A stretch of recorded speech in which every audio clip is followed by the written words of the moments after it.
Well, welcome everybody. This is a Q&A that was after the free webinar. These questions come from my Neurodiversity Network, who are a network of ambassadors in schools who put up tip sheets, information, help support our diverse students, but work together as a network to support each other through a Facebook page and through sharing my information. And one of the things, if you're part of my network, is you get bonuses, which in term one included buy one ticket, get one free to my workshops. Or this term, there's been extra free time timers for the time timer giveaway. Or in this case, you got to send in a question for a Q&A as part of the webinar. And I use those questions throughout the webinar, but also at the end, I did a Q&A for people who could stay on. And there are some great questions here, everything from supporting children who are nonverbal or have limited communication to engage socially, how to help children who, lie or dob, how to help children whether social scripts work for secondary, making friends, lots of great questions. So it is an hour podcast. So if you listened to last week's, that went an hour too. I promise we'll go back to our short format moving forward, but I think these are really interesting questions and it was lovely to actually have people on live ask me questions. So enjoy this episode. And I look forward to hearing how you found both these episodes, and hopefully you'll join me for the new 3-hour social skills course, or social knowledge as I like to call it, where I'm going to give you tips and strategies to support our diverse learners. I think the interesting thing with the webinar, I asked people, what did you learn? What was your top takeaway? And everyone's top takeaway seemed to be that we need to teach the skills directly, that the children don't just pick up these skills by being part of the playground. Neurotypical children seem to work this out, but our neurodiverse children need us to teach differently. And as I said in the webinar, if children don't learn the way we teach, maybe we need to teach the way they learn. And that is actually teaching social knowledge to diverse learners to help them understand. So I hope you enjoy the Q&A. Hope you'll join me for the Neurodiversity Network, and enjoy. Hi everyone, welcome to the Sue Larkey podcast. As I always say, you have to embrace difference to make a difference. Let's dive into today's podcast. So, you're welcome to stay on. I am going to be now answering questions from my Neurodiversity Network. So feel free to stay on if you want, but this was just for those people in the network. So I'll let the people log out. Oh, always inspirational. Thanks, Sandra. It was lovely to see you on. Oh, Soup, don't make me teary. I tell you, I got so nervous because it was a whole new speech. Webinar. So I always like to practice things first with people. Let me just grab a few things. Thank you, Sue. A great practice. Thank you. Oh, that's so lovely. Thank you. I appreciate that. Oh, Ellen, you're going to help her there.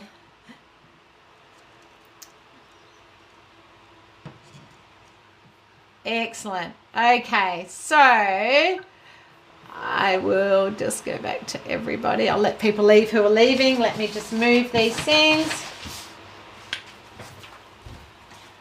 So I'm just going to check if Georgia made it, because some people said they were happy to be spotlighted. So if they are, Georgia, yay, I'm pretty sure. Oh, perfect. Georgia, I'm going to find you. Can you put your hand up, Georgia, and then I'll be able to find you easier. Hello. Oh, hello. Where are you? Let me see. I'm here. Oh, there you are. Amazing. Let me spotlight you. One sec. Okay. Awesome. Hello. Hello. Thank you so much for being part of the network. It's just fabulous to see everybody. Now, you have done so many of my courses, by the way. I have. I love you, Sue. Wasn't it nice we get to chat? I love it. So, you have a non-verbal boy who basically is having trouble managing emotions, making friends, playing in the playground, and group work. You said everything is his challenges. But he will turn conversations around to make him look like he's been picked on. Can you give me sort of some more information? Sure. So he's a bigger boy. Yeah. So he might say, "Oh, I'm chubby or I'm fat," or something like that, and then the kids sort of play along with that and thinking, well, it's all right because he said it. So they start jumping in on it, and then he'll come back to class and he'll say they're picking on me. Yes. And the children are confused because they haven't actually initiated that conversation. 100%. I've seen this so many times with different things too, and sometimes I'll get called to school for bullying, and it's what you're talking about. That's that social knowledge that he says it maybe to get their attention to start. Does it start like that? That he wants their attention? I think that's exactly it. He wants to be a part of the group. Yeah. But doesn't know actually how to be a part of that group. Absolutely. And so then he says something, he gets their attention, and then they all start saying things, and then he processes that and he's like, no, I don't like that. They're being mean to me. Is that how it sort of happens? Yeah, wow. Exactly like that, yeah. Yeah. Can I tell you, really, really hard, because one day it'll be about being fat. The next day, does it change what he's... Yes. Yes. Yeah. So, okay. So, two things. I have found in this experience, sometimes I have to talk to the peers. Have you tried that? Like, if you talk to the other children, even though he says that, he's just trying to be included? Yeah. But and they get it. Like, a lot of them, these children have been together since they were in prep. He's now in grade 5, so they know each other quite well. Yeah. And so yes, but they're still young themselves. So 100%. Exactly. Yeah, so they get it, but and also we have to remember all children are trying to fit in. They worry about their friendships deeply. And so he desperately wants to be part of the group. The group wants to be cool. One kid says something, so he says something, they all think it's funny, so they all pile in, and next thing then he gets overwhelmed by that. So, especially because he's not like, he's very much, he's verbal, but he's non-verbal. So to communicate in a way that could stand up for himself, like, oh, I've had enough now. And, you know, he can't actually do that, And although I must admit, I did have a win today. Oh, good. He actually told me he hurt himself, which I've had him on the ground, I've walked past him, and he just looks at me like nothing's wrong, and it turns out he's had a major incident in his leg or whatever. And today he actually said to me, Mrs. Gaze, my leg hurts, and I was like, bless. He was able to communicate that. Absolutely. I have really tried to invest in him with lots of conversations, like when I do duty quite a lot, so random conversations as I'm going around, like, how are you today, what happened, so I really I actually use my duties as a welcoming time for a lot of the kids. So, I love that. I love that. And I saw that you said that that's one of his things, like that you let him know that he's amazing, and I understand him. I was wondering, Tony Atwood talks about creating like a folder with successes to build this, like actually creating a folder of his good talents and the things he's good at, because he's in year 5 and the hormones are starting to come in, and I just wondered if he needed sort of a journal of his things he's good at, and maybe getting other teachers to write down things they like about him, because I think it's not going in. He needs it written down. So that was the suggestion I was going to have, because I feel like you're doing everything, but I just wonder if he needs everyone to share, like his parents to share what they like about him, get his friends, those friends that he actually hangs out with. Because, I love that. To build a good relationship, you have to have 4 positives to 1 negative. And I think what he's getting caught up on is on all the negative, because he wants attention, but then when he gets it, it's all negative and he gets overwhelmed. So I thought maybe give that a try. That was going to be my good. Very good. We will. Okay. Say we, me and my teacher. Yes. Okay, we'll give it a try. Of course, email me if it doesn't work. So now I've got to work out how to unspotlight you. Oh, hang on. Well, thank you very much, and Sue, I do love your work, and I tune in anytime I can. So I can't tell you how much that means to me. Thank you so much. Bye. Bye. Okay, then I'm just going to check if Katie is on here. Katie Lise Williams, did you make it? You can unmute if you did. I'm just not sure if you did or if you're up a different name. No, I can't see Katie. Okay, so Katie's question was, how do I help students who engage in tatting and lying behaviour as part of the escalation profile? And this is actually what happens. When you're anxious, if you think of yourself, the more anxious you are, the more sensitive you are to other people. So, you know, it's earlier we did the example, if someone pushes in the line, if you're in a good mood, you're happy, having a good day, someone pushes in, you're like, oh, whatever. But if you've had 3 or 4 things go wrong and someone pushes in, you're more likely to react, aren't you? Nod your head if that makes sense. That, you know, so for many of my children, what happens is Katie's absolutely right that actually as she escalates, she starts dobbing. So actually, because the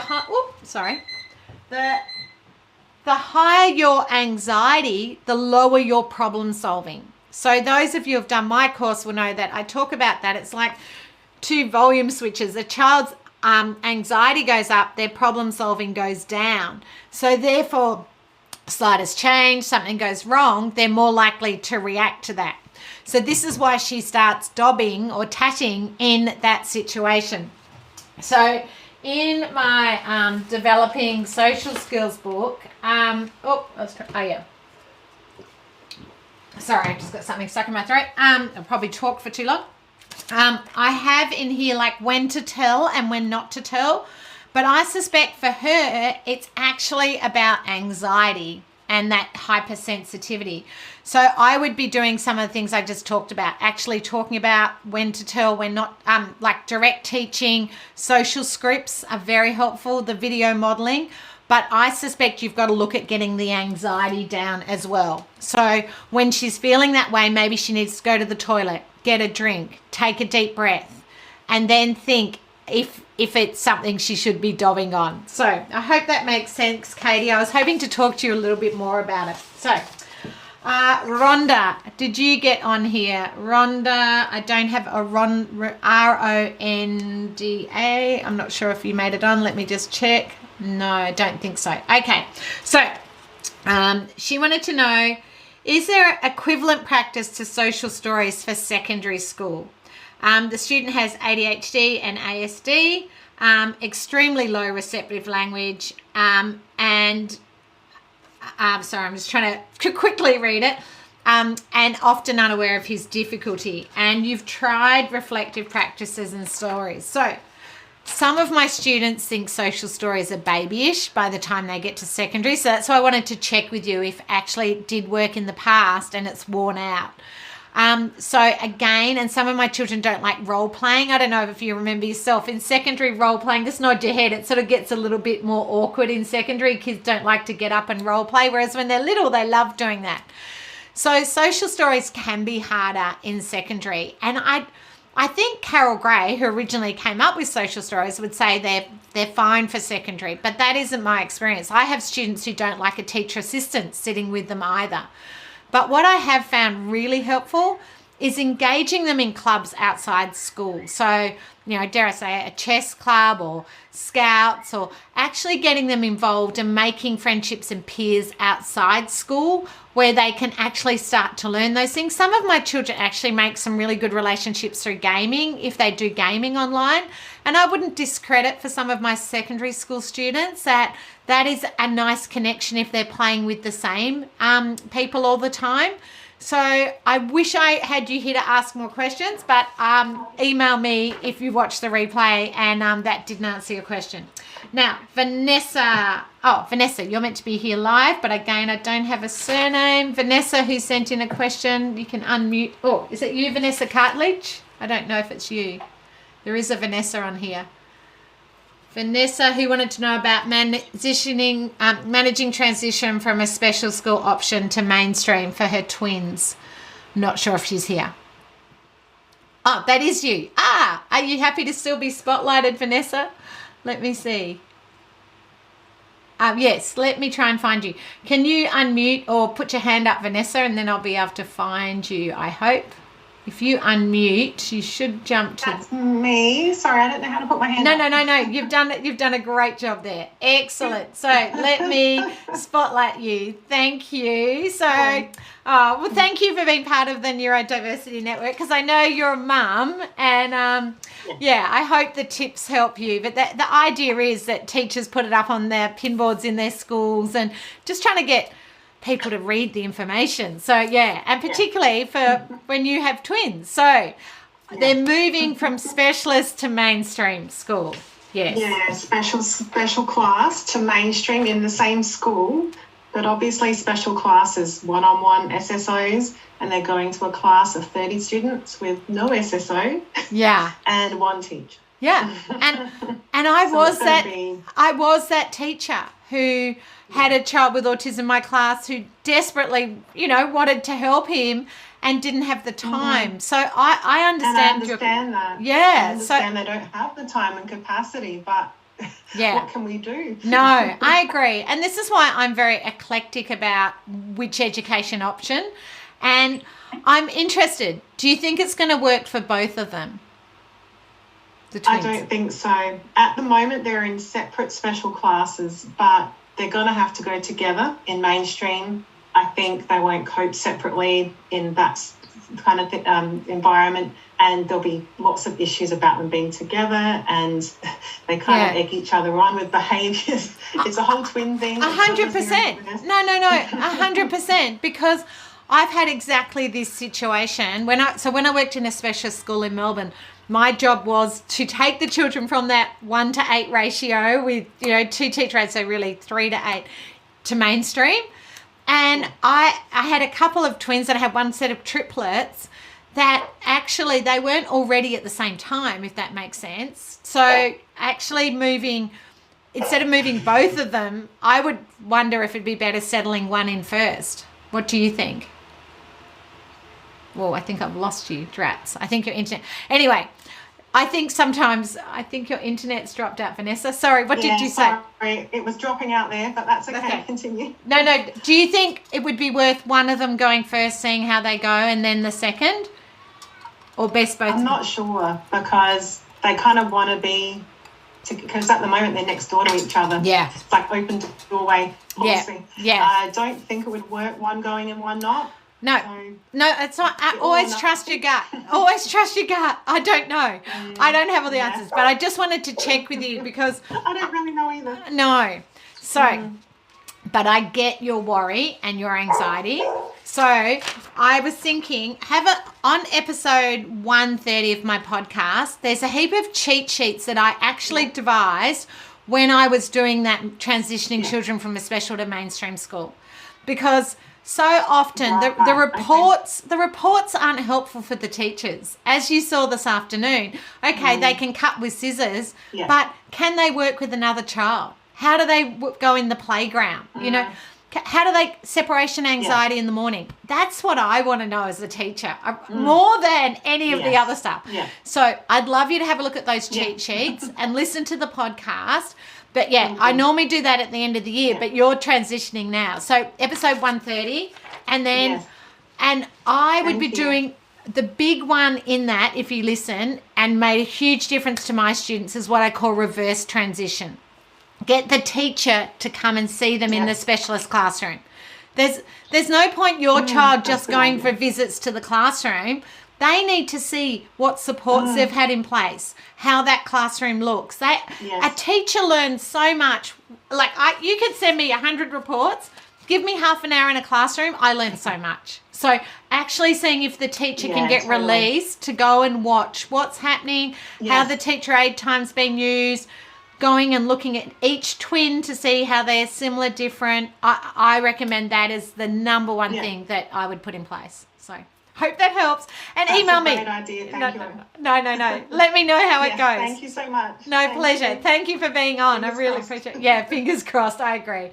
Baby steps, okay? Baby steps. Progress, not perfection. Totally. Okay. Excellent. Thanks, Vanessa. Excellent. Okay. Now, these people weren't all going to be on here. But this one was Rebecca Watts. I don't think you were going to be on. She's going to watch the replay. But Rebecca wanted to know how to encourage nonverbal children to play to make social connections with their peers. And this is actually very similar to what I was just saying to, with Vanessa? To Vanessa.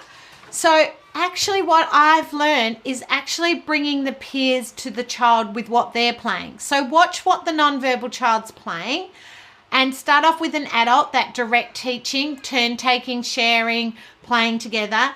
Then bring in a supportive peer rather than trying to take the diverse child to the neurotypical child. So I have actually learned it's better doing that reverse play, working out what the child, so if this child loves the sandpit, teach the other children how to play in the sandpit. Now again, when I was at the specialist school, so I'm just looking for what I had got out earlier, and I think this was an early years teacher. You might have my early years book.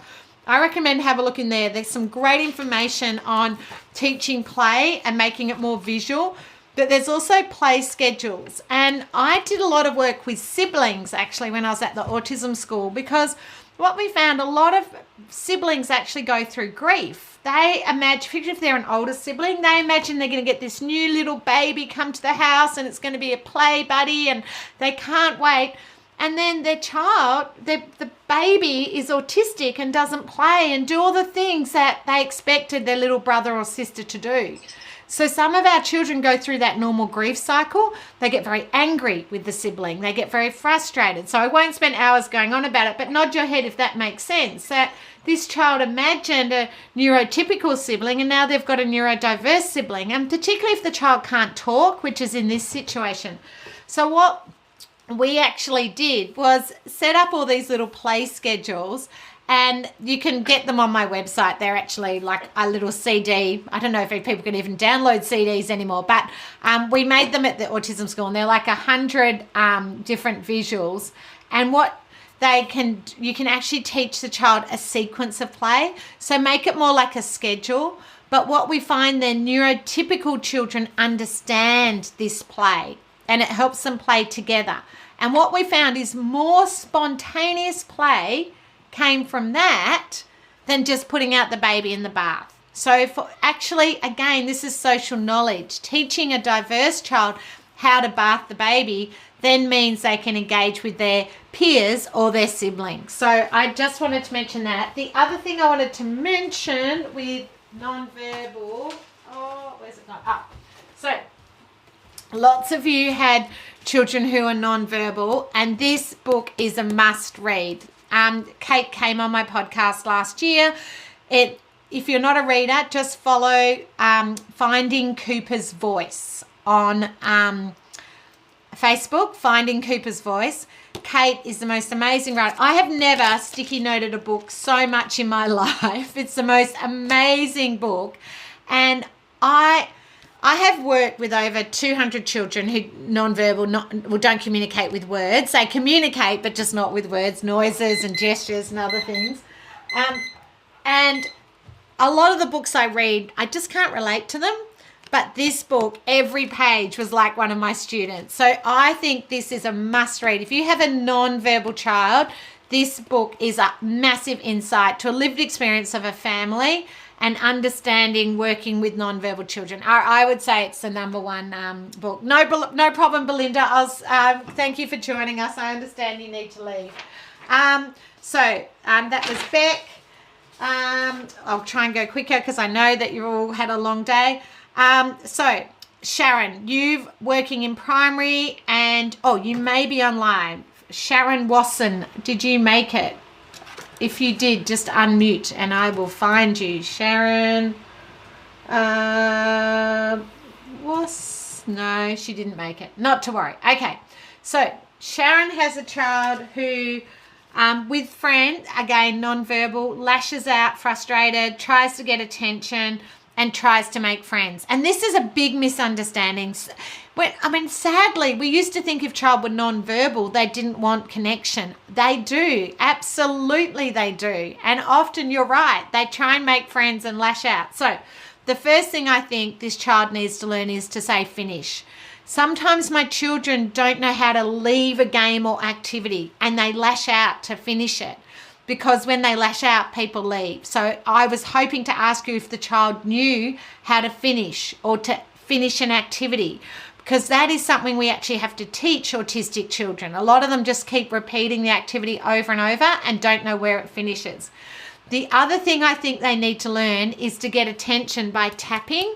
Many non-verbal children do what we call autistic leading, which is where they grab people by the wrist and drag them. And actually, many of our children haven't learnt to tap to get attention. So I would be teaching this child to tap, because often that lashing out, it comes from that pulling. And again, I wanted to check with you and find out. And again, I would be teaching their peers activities they like and rotating who they play with. So making sure they don't burn out their peers and rotating through those activities. So I hope that helps. You're already doing amazing things, by the way. I thought that you're already doing some great things. So,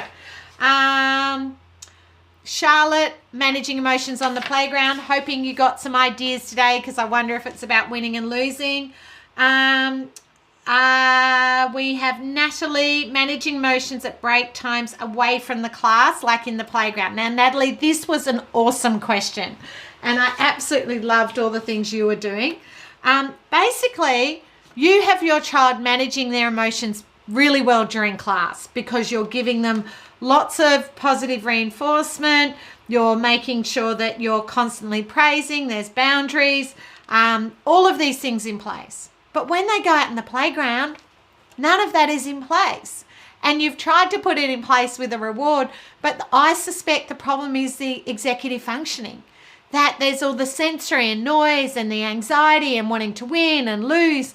And it doesn't matter. The rewards probably don't mean it much to the child because it's too hard. So a couple of things I thought. One, try shortening how long they're in the playground. I suspect they're out there too long, so they can regulate their emotions for the first half of play. Well, I did some research a number of years ago and found most behaviour happens in the second half of play. Because remember, Bob the Builder, can we fix it? Yes, we can. But some of our breaks are too long for this child. So I'm wondering if actually, instead of making the reward once a week, 15 minutes in the playground, they can come in and have 10 minutes on the computer. Then slowly build up. 20 minutes in the playground, 10 minutes on the computer. I would love you to try that and let me know how it goes. Next one, Alicia. How can teachers more effectively manage students' big emotions? So you are doing everything. You are doing going for a walk, getting a drink, breathing techniques, talking to the child about their emotions. So I call this 50-50. In my experience, all of these things are great, but if the child doesn't understand their own emotions and manage their own emotions. One of the quotes you'll see me put on Facebook is, never in the history of calming down has anyone calmed down being told to calm down. What you're doing is putting on all these strategies to help the child calm, but they need to actually put them in themselves. They need to notice their emotions and manage their emotions. So really, that's what my emotional regulation course is about, what I call the 50-50. 50% is me, which is all the stuff you're doing. But now we need the child to notice and manage their emotions, because I suspect you don't see them till the emotions are too big. And they need to put that in earlier. So I hope that makes sense. I know I'm talking really fast. Now I'm hoping I'm pronouncing your name correctly. Shoshna Gluckensman. Anyway, I apologize. A 5-year-old with ASD who refuses to sit next to somebody else. You can't sit here, you can't play. I read that and immediately thought it's sensory. And then I read your response and you said that mum says it's based on looks and sensory. 100%. And you've done my early childhood course, which would have given you lots of things. But remember in this early childhood course, I talk about sensory, and a sensory is like having a spider or a snake. This child's actually scared of those children. And we need to remember that. Their amygdala, particularly because they are young, I'm assuming they're young, 5-year-old. their amygdala is in fight or flight. They genuinely are scared of that child. So that's why they're saying, you can't play with me, you can't be my friend. So unfortunately, I would think I'd need to talk to occupational therapist about helping that child desensitize to smells and the challenges, because this is going to keep happening. And again, sensory is like executive functioning. You have to keep practicing it and working on it. So I hope that helps, but I just love the fact that the mum identified as sensory, because that would have been my experience too. Okay, Hirani, you wanted to know how to empower students to grow and nurture friendships with their peer. I have noticed a disconnect with 8 students that struggle to engage with their peers. Do I concentrate on social skills, interactions, communication? I would focus on their interests. I would start with trying to find some connections. So if they love Lego, or they love dinosaurs, or they love Pokemon, I would look in the ebook about setting up some actual playground activities that bring those children together, because most of us make friendships around connections. If you think about, when's the last time you made a friend? It was over a connection. I went for a walk at lunchtime today, and I saw the gardening club down in Artarmon where I live, and there were all these 20 people down there that were connecting over the gardening. So that is a social, and I personally love doing gardening in schools, because you can do that for the rest of your life. Pokemon, that comes and goes, but gardening is a lifelong thing. You can join a local gardening club. Now, this was interesting. Hillary wanted to know about empathy. I would read about that theory of mind in my ebook, and I did mention that during the webinar too. Karen, you have, sorry, you wanted to be anonymous. Kay, sorry. There's a lot of Karens. I'm hoping that's anonymous. Sorry. You wanted to know about separation anxiety. Have a listen. You've been sitting with them, helping them put their feelings into word. I think these are all great distractions. You've been doing lots of great things, but episode 141 of my podcast has so many great ideas from parents. Like, some children want to know who's picking them up at the end of the day.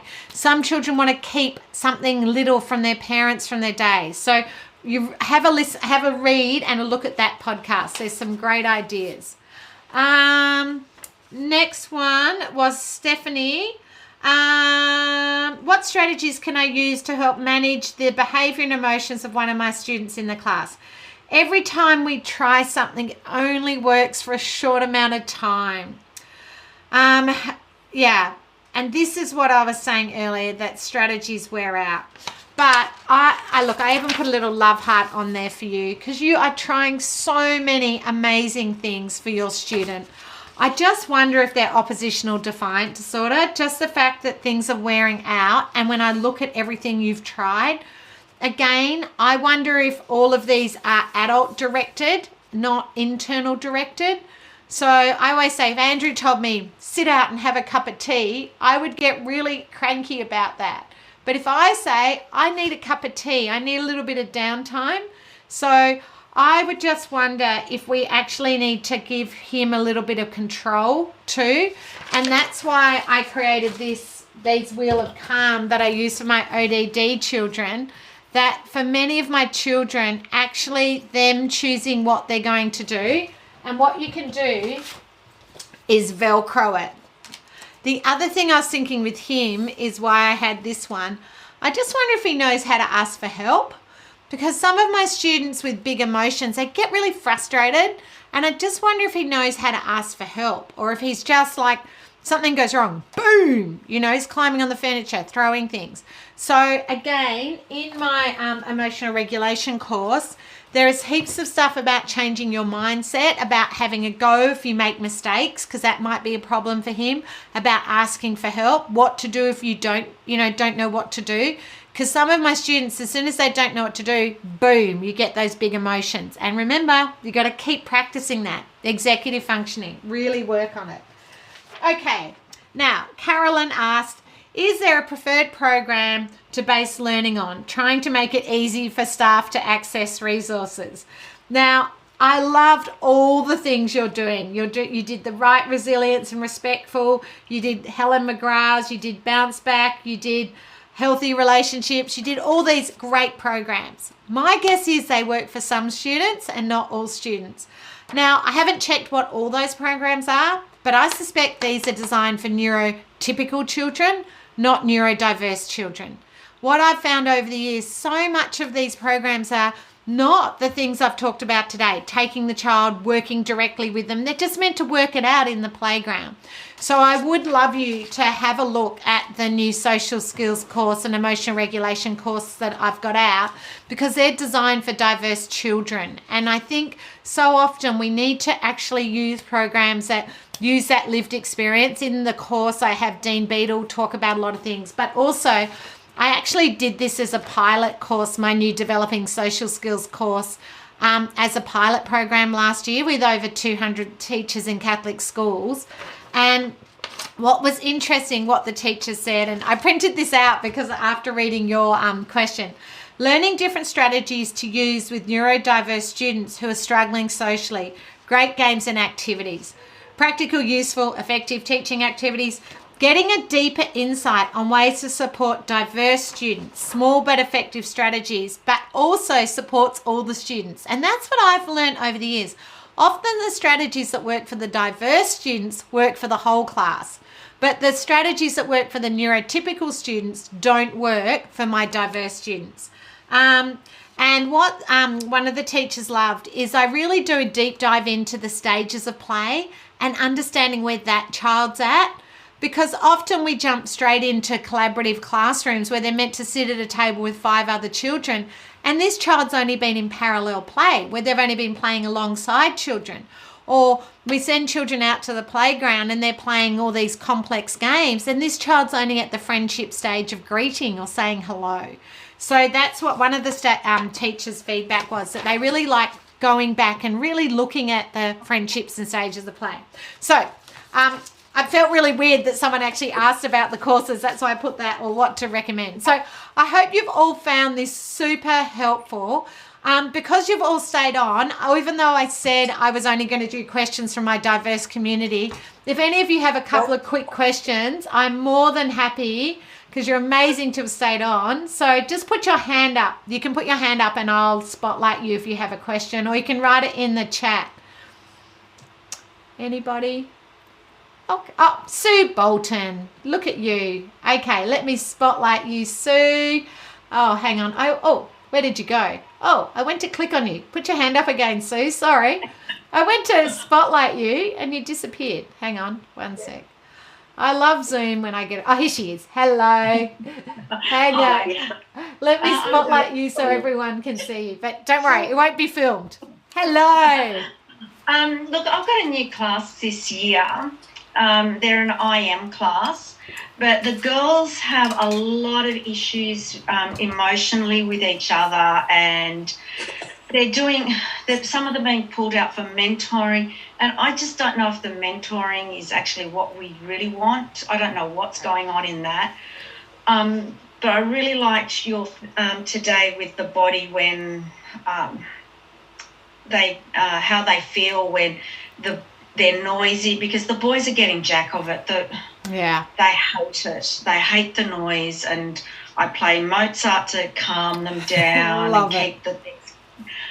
So I'm doing all of these things, and they're actually loving Mozart now. Oh. They didn't like it at the beginning, and they're loving it now. It's that repetitiveness, isn't it? Yeah, I love that. And it's that tranquil calmness. But my question is, you gave me the course, free course. The universe provides. You're the perfect person to get the course. Thank you. So my question is, should I be looking at doing your social skills course? Or the emotional regulation? Yeah.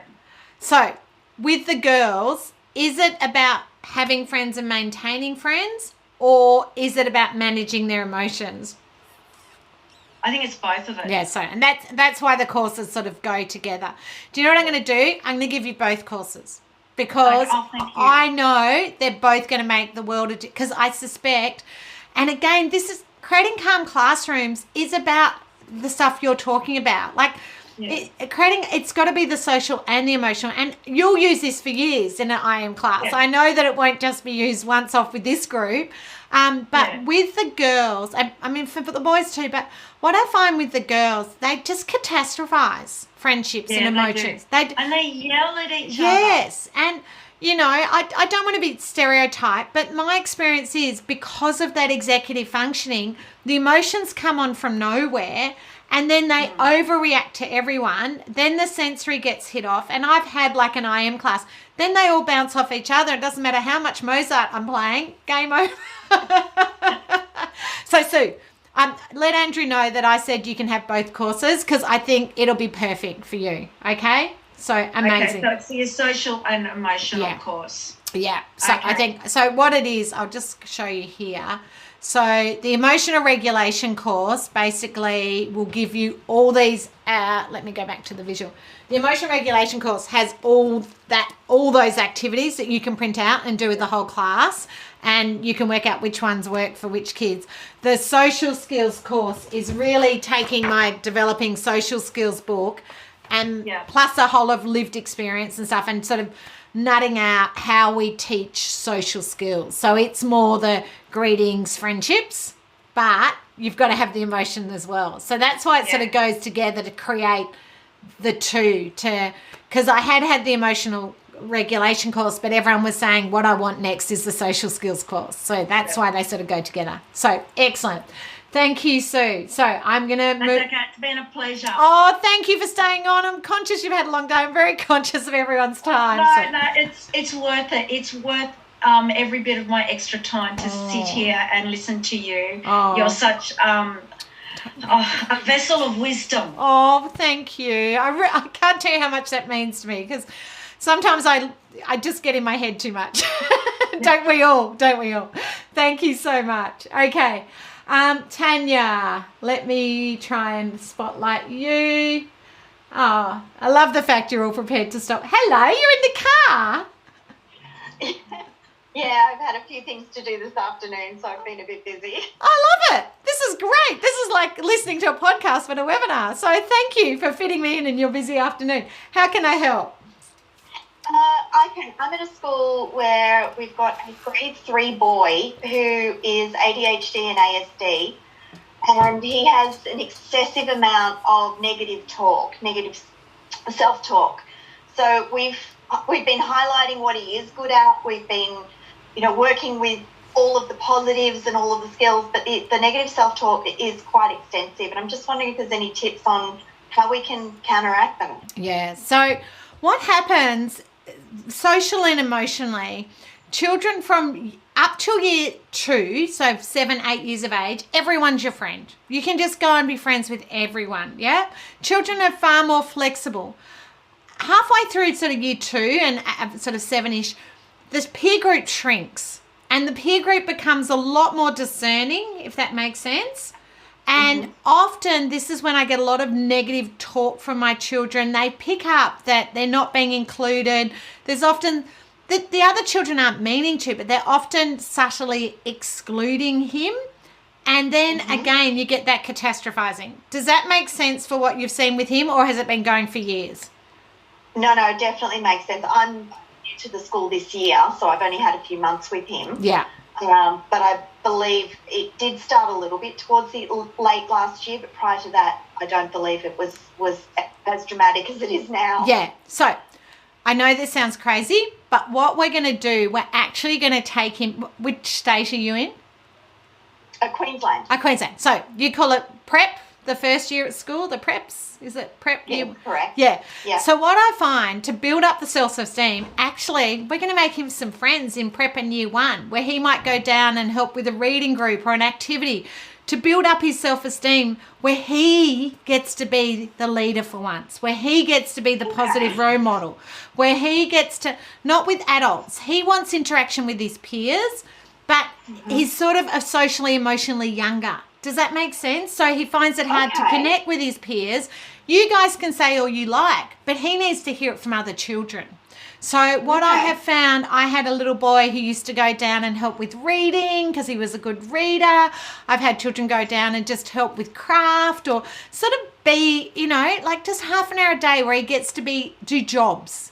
But the jobs are with peers, not for you guys. They're with his peers and helping him create those connections. I would also, what does he like? What does he love? Oh, dinosaurs. Yeah. So, see, 5-year-olds like dinosaurs. 8-year-olds have moved on. So, I would be looking at setting up a dinosaur club and trying to connect him with other children who like dinosaurs, because that's going to make him feel better. His peers have probably all moved on from dinosaurs. So it might be a dinosaur club on Mondays and Wednesdays where he can bring in dinosaurs, talk about dinosaurs, connect. This is going to build his self-esteem more than anything you say to him. Oh, fantastic. Does that make sense? So much. No, my pleasure. Yeah. So, thank you. No, absolute pleasure. Brilliant. Yeah, but let me know how it goes. But actually, like, just really, and he might move on from dinosaurs, it might be something else, but just really build up around what he's good at and then get him to model that with his peers. So give it a go. Thank you for joining in on your busy afternoon, and take care. Hopefully we'll meet in person soon. All right. Thanks so much. I'll see you on June 16th. Oh, brilliant. See you then. Excellent. Now. Okay. Bye-bye. Bye. Tanya. Oh, no, that was Tanya. Charlene, have I said your name correctly there? Yes, well done. Oh, thank you. It's so tiny on my screen. That's a bit of my issue because I've got all the faces, so it's like right. I think I need a new script. Yeah, we all do. Yeah, how can I help? Hey, I'm coming at this from a teacher point of view in a school with neurodiverse children. But then I've also got a child that's late diagnosed. Yeah. He's 15. I've always known. Of course. We had the ADHD, the sensory, the dysgraphia, all of that. Just today, we got the ASD diagnosis. How are you feeling? I'm emotional, but I'm relieved. Yeah. Okay. Good. Yeah. Good. It just does explain. Yeah. One of the interesting things Kate said to me, this mum, she said, I always knew and I was relieved to get the diagnosis, but saying it out loud is different to knowing. Do you know what I mean? So you actually saying that now, give yourself permission to have those emotions, because I think there's a difference between, okay, I'm relieved, I knew this was coming, but actually saying it's a hard one. So thank you for sharing. I've always said I think he is. Yeah. I'm sure he is, but now I do know he is. Yeah. My question though is that, in my classroom in my school, there's certain requirements that the children need to meet, and the children meet those because that's expected in a school situation. At home, it's so different. 100%. And all of us are different at home and school. My mum, it's funny, my mum's been up last week and I was telling her I'm putting this course and the webinar, and I was a bit busy and trying to get organised, and she's told me this story. It was so funny. She said, I remember when my brother was like in year 1, Mum was walking through the playground and he was swearing, and she's like at home that night, she's like, what was that language? She goes, I speak 2 languages. I speak one language at school and one language at home. Absolutely. So we're all different at home to school, don't you? Like all of us, like, I can assure you I get a lot angrier at home than I ever would at a workshop. Do you know? So I think, right. And it's not like I want to lower my expectations at home, but there's still expectations that I know what he is going to be capable of, and we've got school refusal, and we've got, I'm in New Zealand. Yeah. And he's not going yet because NCEA this year in year 11. Yeah. And I'm gutted. Yeah. As a parent and as a teacher. Of course. And look, high school, having worked in autism for over 30 years, high school is the hardest years for our students, socially, emotionally, and academically. Post-school, you don't have the social demands. You can choose to do what activities. You hopefully go on and do something that's of interest to you. Whereas at school, every day he's having to do things that subjects he's not interested in. He's having to deal with teenagers. Teenagers are hard, so it is really hard. Do it and I don't. So that I don't lose them. I know. It's so hard. Keep loving it. Keep going. But you know, the most important thing, don't ruin your relationship with him. The most important thing is you are his cheerleader, and he needs to know that. You can't be his teacher at home. Take off that hat. Yeah, take off that hat. Just be his supportive mum who will go into bat for him and do whatever he needs, yes? Because then that will build him into a strong, confident young man, and it'll give him the space he might need at home to have that downtime. So Dean Beadle, who I've got talking on the social skills course, he talks about, you know, some kids come home and they need videoing, particularly in the teen years, because they're so emotionally exhausted. They haven't got the capacity. So give That's him... exactly it. Yeah. So I think... And he said... At uni, he had 5 friends. It just cracked me up. He says this in the course. He had 5 friends and he was happy. 5 birthday parties a year.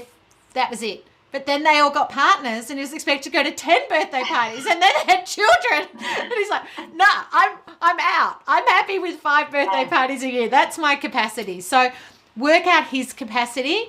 I haven't got it up here because I sort of laid out, but in the Essential Guide to Secondary School, Anna Tullemans and I have got some great strategies in that, and you can get it as a digital book over there. Okay. But one of the things, and you can Google this, that helped her son Daniel, is the spoons theory, like teaching him about when he's run out of spoons. Okay? It's a visual concept for him to go, Mum, I'm at 6 spoons. And so Daniel would come home from school and go, Mum, I'm at 3 spoons. I've got capacity to sit with the family, have dinner. Or I'm at 6 spoons. I just need to go to my room and video. Yeah? Now, Daniel lives in America, sought after by computer gaming. You know, amazing success story, if you call that success. You know, like, I don't like to judge it. But for Anna, in teenage, suspended, expelled, moved schools, incredibly stressful time for them. So, yeah. Okay.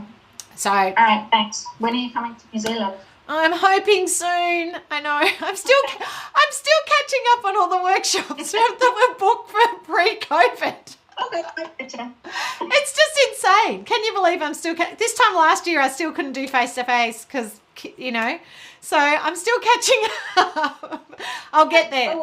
Okay, well, I love coming, and thank you, and good luck, and thank you for your question, and be kind to yourself. You can't support him unless you feel good, you know. You look after number 1. Okay? Take care. Okay. No problem. Thanks. Okay, I'm conscious of time. Margaret, you'll be my last one. Let me spotlight you. Oh, why isn't it? Why haven't? Oh, there we are.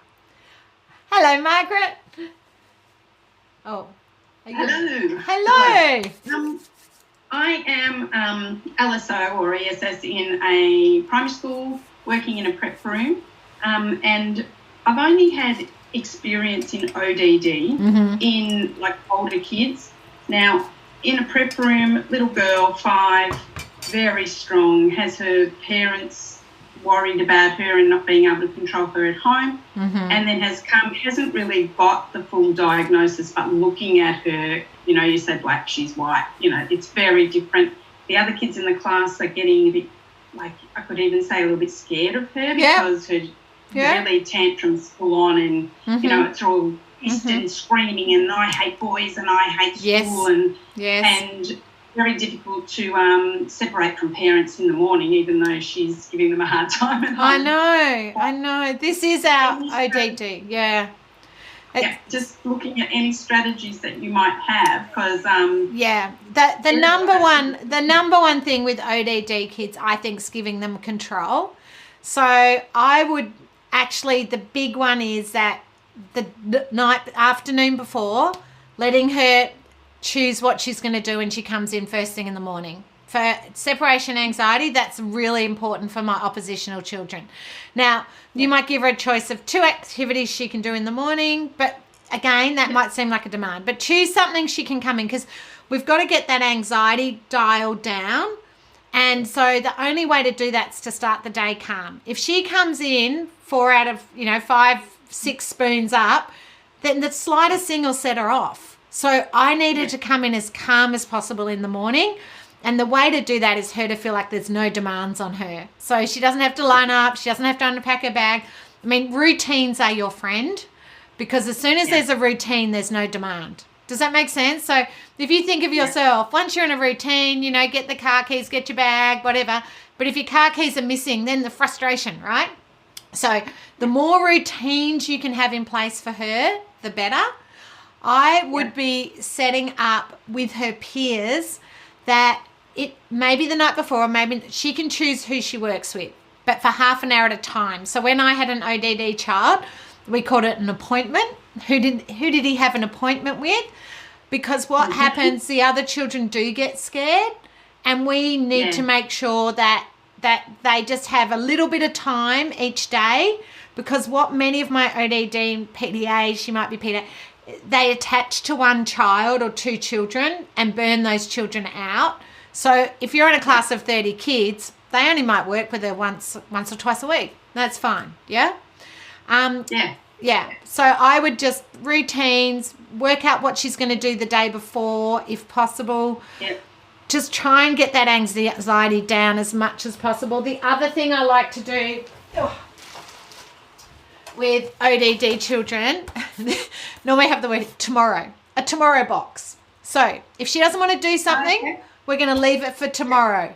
Many, you know, we all get to opt out. There are things, oh, look at your pussy. My cat normally joins me for the webinar, but my daughter's home, and so she's with her. So what I find with my oppositional children, often giving them an option to do something tomorrow, because as soon as they feel a demand, they're going to push off. Yes. So we'll leave that for tomorrow. So then the next day, it's giving them time to process they're going to do it. Does that make sense? But giving them control. So letting her know there is an out, there is an option of I don't want to do that today. Okay. And if she puts everything in the tomorrow box, well, we need to do something today. Let's go back and relook at it, because she might the first few times, no, tomorrow. Okay, let's give it. So just looking at those things. Also, the key, I know this sounds ridiculous, but one of the demands ODD children feel, toilet, food, drink. They actually feel like, that can make them really grumpy. They need toilet, food, or drink because their body's demanding something of them. So you need to make that a routine. Have the schedule, toilet, food, drink, and you need to explain to her she needs, like, your body wants you to go 3 times a day, because some people with ODD won't even cough or sneeze because they feel like their body's demanding that of them. It's the more I read about it, the harder it gets to know what to do, if that makes sense. Wow. Yeah. It's amazing. I know, it's amazing. So what you might find, she's not eating, she's not drinking, and not using the toilet. So I always call them like, the hygiene, the important things to check, because she might be holding for the toilet all day. Think how that would impact on your anxiety, or if you have had nothing to eat or drink. So I would be checking with the parents if she has breakfast. We've had a big thing with her food. So they wanted us to heat up her food during the day because she's not eating. So that all makes a lot of sense, what you've just said. That is so funny. I mean, sometimes I feel like, how did I predict that? But so they're not eating. So with the not eating, again, let her choose in the day. But Anna Tallerman's with Daniel called it real choices. So she'd say to him, are you going to eat dinner at 4 o'clock or 5 o'clock? So you say to her, are you going to have lunch at 12 or 12:30? Are you going to and again, I'd be putting on the timer. If she chooses 12:30, okay, that's in half an hour. So you're still giving her a choice. So you're not telling her she has to. So when are we going to heat your food? In 20 minutes or 40 minutes? Give her control over when she eats, but not eating's not a choice. It's not, are you going to eat your lunch? It's when are you going to eat your lunch? Yeah. And just beautiful. And just avoid words could, would, and can, because they're options. Would you like to do your work? No. Can you eat your lunch? No. Do you need the toilet? No. So it's like, do you want the toilet before recess or after recess? So just make them clear. Oh, I've blown someone's mind. Sorry. In a good way. I just want to thank you all for staying on. You're amazing. I mean, it blows my mind that you will stay on. Thank you for asking about ODD. That's so interesting. And look, I'm still learning. Every child teaches me something new. So, yeah. Thank you. Okay, thank you so much, everybody. I'm going to finish off there. Have a lovely evening. And I just can't thank you enough. It's just been so lovely to have you all on and to stay on for the question time. So, thank you. Thank you. Absolute pleasure. Thank you, everybody. If you had questions and you didn't get to ask them, just email me. I love hearing from you. So really appreciate that. Gosh, a lot of you stayed on. I hope you've all got some easy dinners planned. And kia ora to all of you in New Zealand, probably going off to bed now. Thanks, Ellen. Send me an email. Look forward to hearing from you. I hope you've got some great tips and strategies to make a difference. Remember, strategies wear out, and not every strategy works for everybody. If you're ready to dive in deeper to more strategies and ideas to make a difference, I'd highly recommend you consider Dr. Tony Attwood or my online courses. For more information, visit my website www.sulaki.com.au.